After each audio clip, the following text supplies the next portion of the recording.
The early morning beach lies cloaked in a gentle mist, waves gently lapping against the weathered wooden pier. Through the thin veil of fog, a young man stands quietly by the sea, clutching a faded, worn photograph in his hand. The wind tousles his short hair, and he closes his eyes as if hearing a voice echo from the past. "Keep the restaurant, Ethan. It's our legacy. Dad's entire life." Ethan opens his eyes, gazing into the distance. Behind him, the lights of Reed's Seafood flicker on. A new day begins, but the cracks in his family are starting to show. Reed's Bay, a small coastal town in Oregon, where the morning sun casts a tender glow and the scent of sea salt weaves through every street corner. Beneath this serene facade hums the bustling life of its people, with Reed's Seafood at the heart of it all, the oldest seafood restaurant in the region, built by the Reed family over 3 generations. Ethan Reed, 28, is the eldest of the Reed siblings.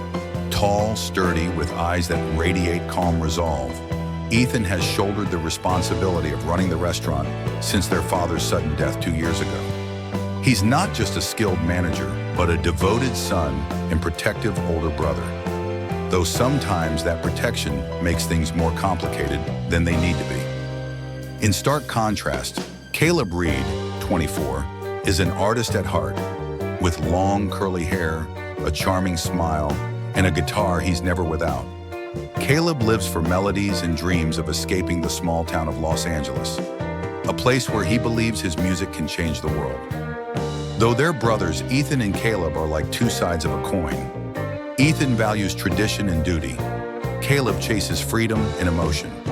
Between them lies a deep love, but also a constant tension. From arguments over the restaurant's future to Caleb's habit of skipping shifts to perform at the local bar late into the night. Their mother, Susan, tries to keep the peace, but her worry is palpable. If you two keep this up, this restaurant won't need customers to fall apart. But no one could have predicted that the arrival of a woman would change everything. And the battle ahead isn't just about preserving a legacy, but about holding on to the brotherhood of 2 men who once meant the world to each other. A sunlit afternoon sweeps through Reed's Bay, the sea breeze caressing the palm fronds, seagulls circling the pier with their cries. Reed's Seafood is in the thick of its busiest hour. The aroma of garlic butter from grilled shrimp fills the air, mingling with the chatter of waitstaff calling out orders and the laughter of tourists. Ethan stands behind the counter, his white shirt sleeves rolled up, a notepad in hand, his eyes scanning the tables like a captain steering a ship through stormy seas. The glass door swings open and a woman steps inside. Lily Harper, 25, brings with her a ray of sunshine and an air of something new. She wears a long blue dress, a camera slung across her shoulder, her dark brown hair softly curling in the breeze. Her eyes sparkle with curiosity, as if the world is a story waiting to be rewritten in her words. "Hello," she says with a warm, clear voice, smiling. "I'm Lily, a freelance journalist. I'm writing a piece on coastal culture, and I heard this restaurant is the heart of the town." Ethan is caught off guard, but quickly flashes a professional smile. He invites her in, hands her a menu, and shares small stories about his father, the fresh seafood he used to catch himself, and the summer days so busy the whole family would fall asleep behind the counter. Lily listens intently, not with the polite detachment of a journalist, but with genuine empathy. Her gaze lingers a little longer on the subtle tension in Ethan's jaw as he speaks of recent pressures. Keeping the restaurant afloat, managing finances, and keeping my brother in the family. That evening, Lily strolls along the beach, the moonlight shimmering on the water. From a corner near an open-air bar, the sound of a guitar rises, gentle, soulful, like an old film playing in slow motion. Caleb sits on a wooden stool playing. The warm glow of the lights catches his face, revealing a man completely lost in his music. Lily stands still for a long moment. When the song ends, she claps, sincere, heartfelt. Caleb looks up, squinting. "Hey, city girl, like the song?" "Very much," Lily replies, smiling as she steps closer. "Did you write it?" Caleb nods, then shares stories of songs he wrote as a teenager, his dreams of touring, and the suffocating feeling of being trapped in this small town. Lily listens, sensing a different kind of soul, free, wild, and a little lonely. She leaves the bar late that night, her heart brimming with emotion. Two brothers, two worlds, one an anchor, the other a breeze. Lily doesn't yet realize that her friendly smile will unwittingly ignite a spark, a fire that none of the three are ready to face. A week has passed since Lily arrived in Reeds Bay. She's become a quiet part of the town, like a faint fragrance, fleeting yet lingering. The townsfolk remember her for her genuinely caring eyes. The restaurant's patrons recall her curious questions and unguarded smile. Ethan finds himself looking forward to the afternoons when Lily stops by. She often sits at the table by the window, scribbling in her notebook, sometimes asking him about his father's recipe for clam chowder with garlic butter. One day on a whim, he invites her for a walk along the beach after closing. The sea at dusk glows a muted grayish blue. A gentle breeze carries the scent of salt and memories. My dad used to say the ocean teaches us patience. Ethan shares, his voice low, hands tucked into his pockets. I always thought if I could keep the restaurant, I'd be keeping him. Lily turns to him, her voice soft. You've kept more than that. You've kept a living memory. They walk in silence, the waves a quiet soundtrack to an unspoken scene in a movie. The next day on a Saturday night, Caleb texts Lily. There's a special performance tonight. If you're not too busy, I'll sing a song just for you. Lily goes. The bar is set up on the sandy beach, fairy lights twinkling like fallen stars. Caleb sits there, simple, authentic, with his old wooden guitar, but the sound is as fresh as a new dawn. The song is called Freedom in Your Eyes. The melody soars, the lyrics raw. You don't hold me back, but your eyes make me never want to leave. When it ends, Lily stands still. Her eyes glisten, whether from the music, the sincerity, or something she isn't ready to name. A few days later at the restaurant, Ethan is wiping down glasses when he sees Lily and Caleb on the porch. Laughing, their eyes meeting like two conspirators. His heart sinks. He turns away, but not before a quiet shadow passes over his face. That night, Caleb steps into the break room and spots a handkerchief on the table. Lily's, embroidered with tiny letters, to LH. Stay curious. The stitching is neat, deliberate, a familiar precision in every thread. Did you give this to her? Caleb asks, his voice as light as a breeze. Ethan doesn't deny it, nor does he explain. He only says, a small gift. From that day, breakfast between the brothers grows quieter. Questions are replaced by fleeting glances, shoulder pats turn into invisible distance. Love begins, and with it, rivalry silently seeps into their blood, like waves quietly eroding a once solid shore. The air at Reed's Seafood grows thick, like the morning fog that blankets the town. No one speaks of it, but everyone feels it. Something has shifted between the Reed brothers. Lily still visits the restaurant often, still carrying her notebook and witty questions. One afternoon, after savoring a bowl of clam chowder Ethan made himself, she casually says to Caleb, Ethan's cooking is amazing. I think he keeps this restaurant not just for your dad, but because he truly loves this place. Caleb forces a smile, but his heart grows cold. To Lily, it might be a simple remark, but to Caleb, it feels like confirmation that Ethan is winning. That same day, Lily tells Ethan, I heard Caleb sing last night. That song, it touched me in a way few things ever have. Ethan nods, but a sharp pang pierces his chest. He doesn't ask more, retreating to the kitchen with a heavier silence than usual. The next afternoon, while prepping a new menu for the summer festival, Ethan notices Caleb leave the kitchen to join Lily at the bar out back, where she's sipping tea and editing photos. When Caleb returns, he leaves behind an unwashed tray of vegetables and an unfinished inventory list. Ethan stays quiet all afternoon, but that evening, he erupts. What are you doing, Caleb? This restaurant isn't your stage to come and go as you please. Caleb turns, his voice icy. At least I have passion. What about you? All you do is keep everything in a glass case and call it responsibility. Words fly back and forth, buried feelings spilling out like a dam breaking. Caleb's voice grows sharp. Or is this about Lily? You can't stand that she looks at me, can you? Ethan freezes, his eyes narrowing. And you? You think I don't know you're trying to impress her too? That night, Caleb wanders the beach, angry and defeated. When he returns, he sees the warm golden glow of Reed spilling from the windows, and inside, Lily and Ethan sharing a late dinner. She smiles softly, holding a draft of her article, while Ethan listens intently, his face more relaxed than ever. Caleb stands frozen. No words are needed. That scene alone makes him feel betrayed.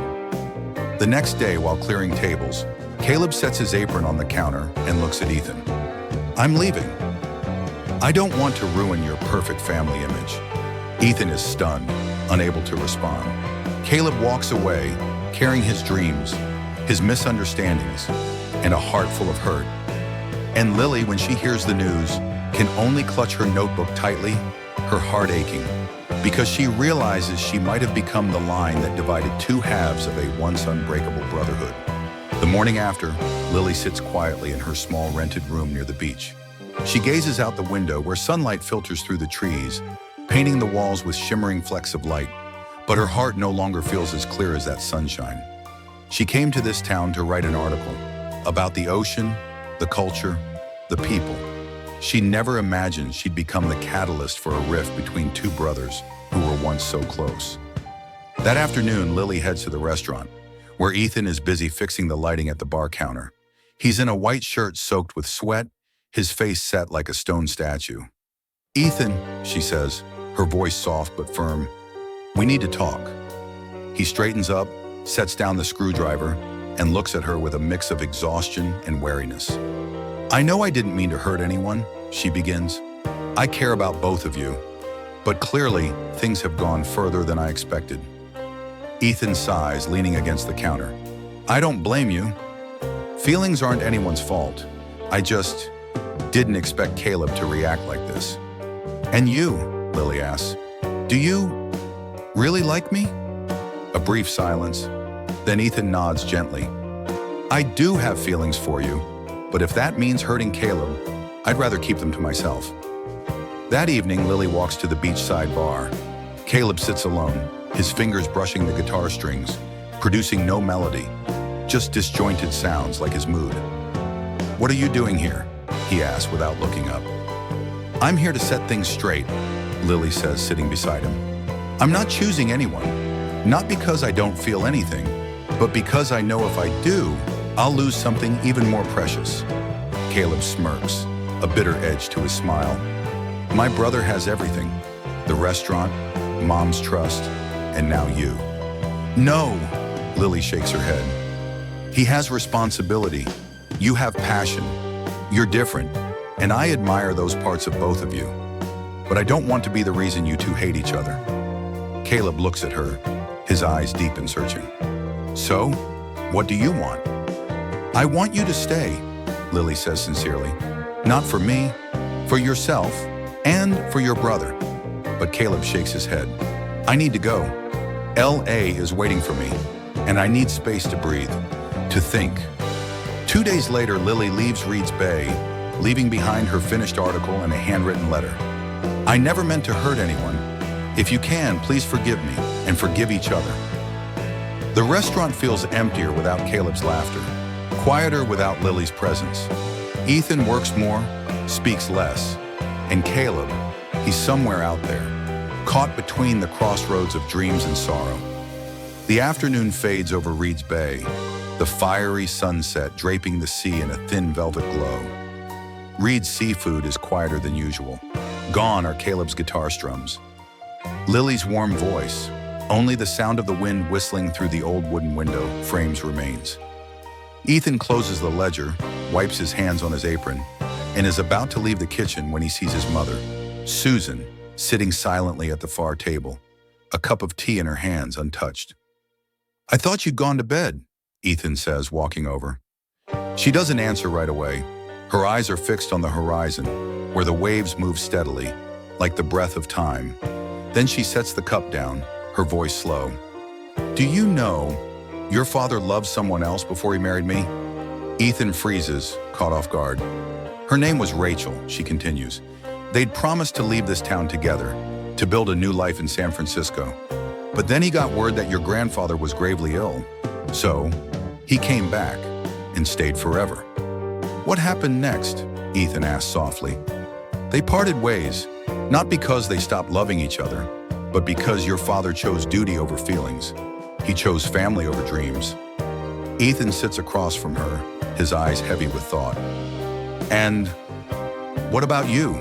He asks, almost hesitantly. Susan smiles, gentle but tinged with sadness. I knew, but I accepted it, because I believe true love isn't always born from passion, but from the bond that grows through years of facing life together. She pauses, looking directly into Ethan's eyes. You and Caleb are replaying that story, but in a more dangerous way. You're letting your feelings fracture your bond, the most precious thing you have. Ethan lowers his head. Inside, a storm swirls, of hurt, anger, and regret. I'm not asking you to give up on love, she says, but I hope you and Caleb can see, if a woman makes you enemies, then maybe that feeling isn't big enough to save anyone. Later, as Ethan steps onto the balcony, the distant waves still murmur. He remembers the times he and Caleb argued, then fixed the kitchen together, fished together, drove to pick up seafood at dawn. For the first time in days, he texts Caleb, I'm sorry, if you can come back, let's talk. Not as rivals, but as brothers. At a small cafe in Los Angeles, Caleb stares at the message, his heart torn. He misses Mom, he misses Ethan, and he misses the restaurant's morning bell as customers step inside. That night, both brothers lie awake, because love, whether romantic or familial, needs to be saved with truth and forgiveness. It's early morning. The sea remains as calm as ever, but Ethan's heart is anything but. He stands on the wooden pier, his eyes fixed on the horizon, where tiny ships emerge as blurred black dots in the morning fog. Footsteps approach from behind, making him turn. It's Caleb, thinner now, his hair a bit longer, but those eyes are the same, wild, free, and always carrying a hint of defiance. The brothers lock eyes. No greetings, no hugs. Just a hesitant silence between two hearts that were once one. Ethan speaks first. Thanks for coming. Caleb nods, his voice steady. Mom texted, and you called. I couldn't ignore both. They sit side by side on the wooden steps by the water's edge. Waves lap gently at their feet, like the soft knock of a memory longing to return. I love Lily, Ethan says bluntly, but I'm not sure if it's the kind of love that makes you throw everything away. Caleb is silent for a moment, then speaks softly. I love her too. Not the stable kind of love, but the kind where it feels like she understands things I've never said out loud. Ethan looks at his brother, his gaze softening. The problem isn't who loves her more. It's why we let those feelings push us so far apart. Caleb presses his lips together, his voice lowering. Because I've always felt like I'm in your shadow, in Mom's eyes and Dad's, and now in Lily's. Ethan lets out a raw, honest sigh. Caleb, I never wanted you to feel that way. I just wanted to keep things from falling apart, like the restaurant, like this family. For the first time, Caleb looks directly into his brother's eyes. I know, but I need to be me, not your shadow. Ethan nods slightly, acknowledging something he hadn't seen before. His own pressure, though born from love, had unknowingly weighed down his brother's wings. They sit in silence, gazing out at the sea. Who do you think Lily will choose? Caleb asks. Maybe neither of us, Ethan replies with a sad smile. And maybe that's for the best. A strong gust of wind blows through, sweeping Caleb's cap away. He laughs, jumping up to chase it, then turns back and extends a hand to Ethan. Start over? Ethan takes his hand, pulling his brother up. The Reed brothers, he says. No matter how big the waves get, they can't sink us. It's a crisp morning in Reed's Bay, the sea breeze blowing in cool and fresh, carrying the scent of grilled fish and fading memories. Ethan sets up tables on the porch, his eyes occasionally darting toward the small dirt path leading into town. The restaurant's glass door swings open. Lily stands there, her hair loose, a canvas bag, and her familiar camera in hand. A soft smile plays on her lips, like an apology that doesn't need words. "Your mom sent me a letter," she says. "She wrote, 'Family may not be something we choose, but the bond is something we should never lose.'" Ethan smiles, a gentle, more mature smile. "I'm just glad you're back." They sit at the small table by the window where Lily first interviewed him. She hands him a printed copy of her finished article, titled "Between the Sea and Blood Ties, a Small Town Taught Me About Forgiveness." "Ethan," she says, her eyes locking onto his with depth, "you're an incredible man. I've learned so much from you about responsibility, resilience, and putting family above yourself." Ethan tightens his grip on his coffee mug, nodding slowly. "And I've learned from you that sometimes holding on too tightly makes things slip away." They sit in silence for a moment, then Ethan continues. "If you have feelings for Caleb, don't hold back because of me. I want you to be happy, even if that means I'm just the one watching from the sidelines." Lily doesn't answer right away. She only smiles, placing her hand on his, ever so lightly. That afternoon, Lily seeks out Caleb at the old lighthouse on the hill, where he often goes to write music.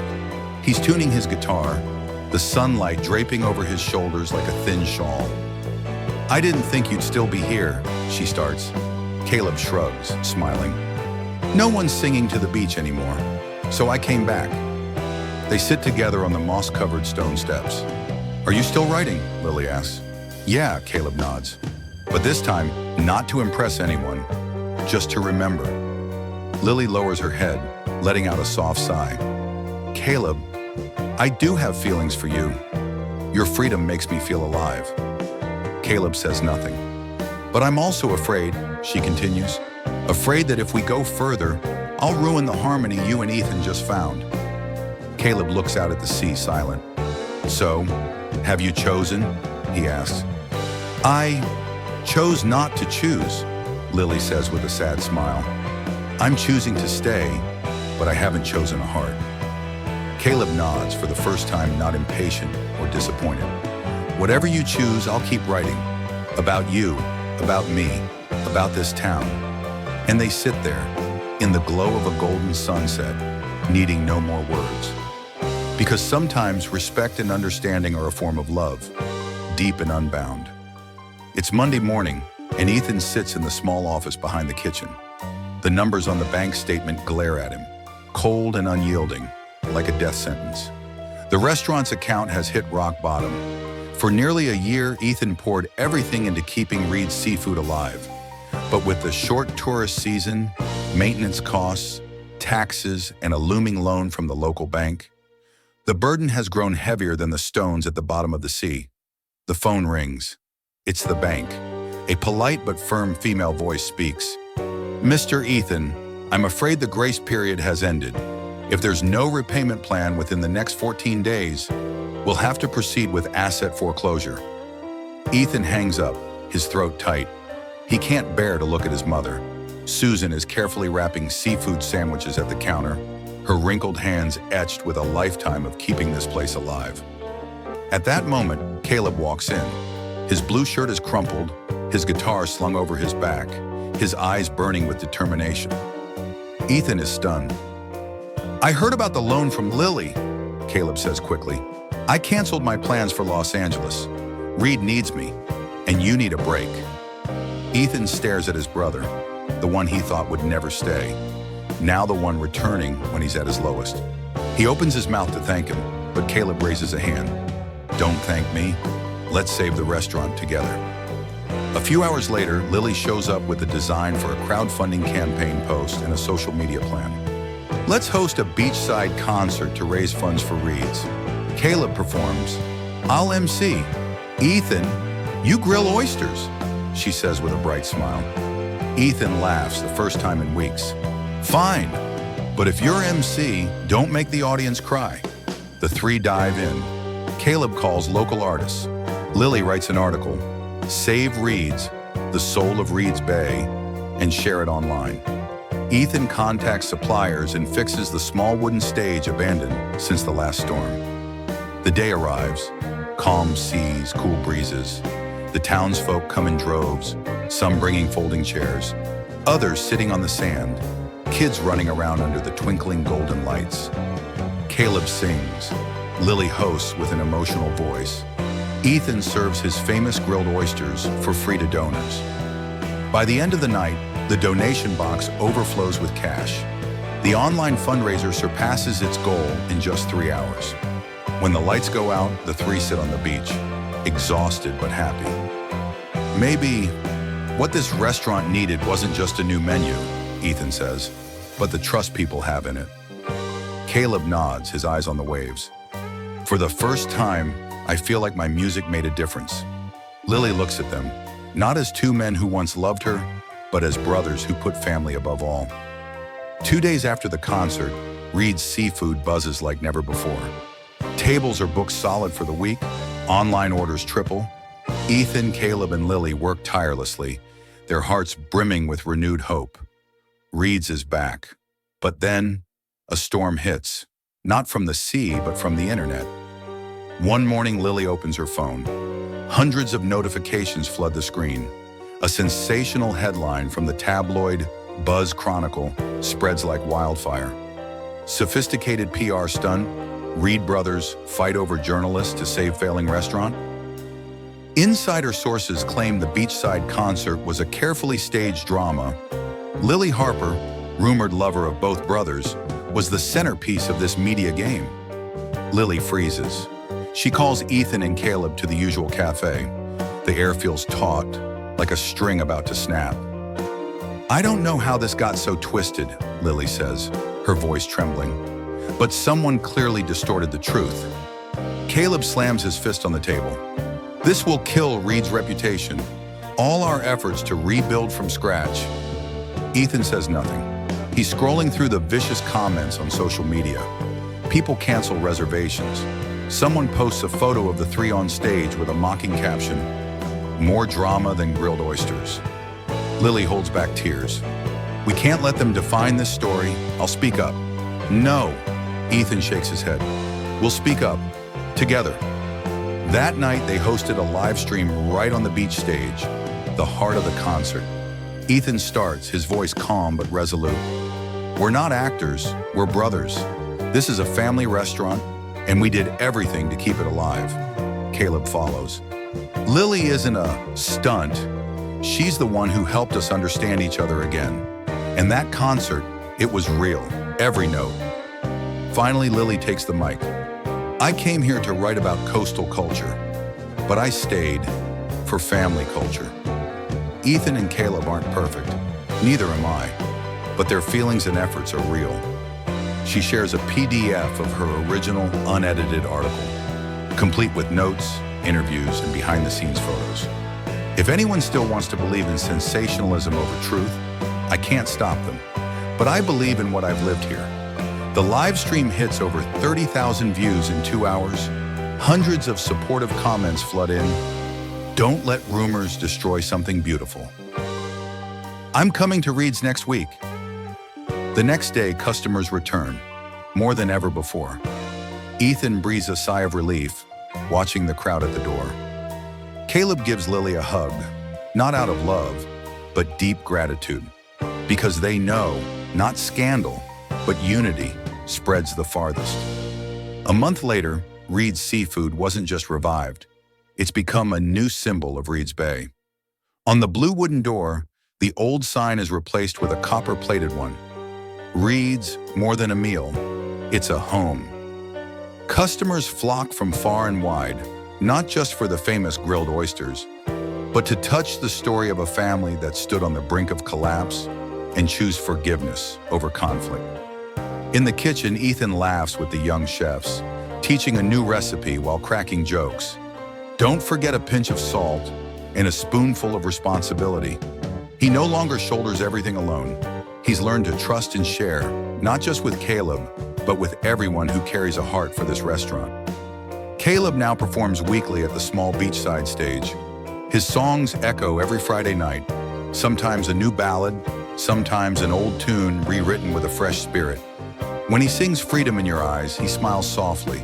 No longer a confession, but a thank you to Lily. And Lily, she still lives in town, but she's no longer the woman two hearts fought over. She's become a close friend to both and the editor of a special book project, Healing Towns, From Memories to Faith. The final chapter is titled The Reed Brothers and the Lighthouse of Kinship. Ethan meets someone new, Emma, a chef from New Orleans. Strong, independent, she brings Ethan a peace he's never known. Caleb remains single, but his heart is no longer lonely. He has his music, his audience, and a family that's healed. One evening, the three, Ethan, Caleb, and Lily, sit together on the beach. The breeze blows, lanterns flicker, and a guitar plays softly. Looking back, Lily says, I think it was the distance and the wounds that brought you both back to where you needed to be. Ethan smiles. And you taught us that love doesn't always mean holding on, but understanding. Caleb nods. And that family, though we argue, misunderstand, will always be the place ready to welcome us home. A message to the audience. True love doesn't destroy family. It helps us grow, learn to yield and forgive. Rumors may spread fast, but truth and unity spread farther. No one's perfect in love, but how we hold on to each other, that's what defines us.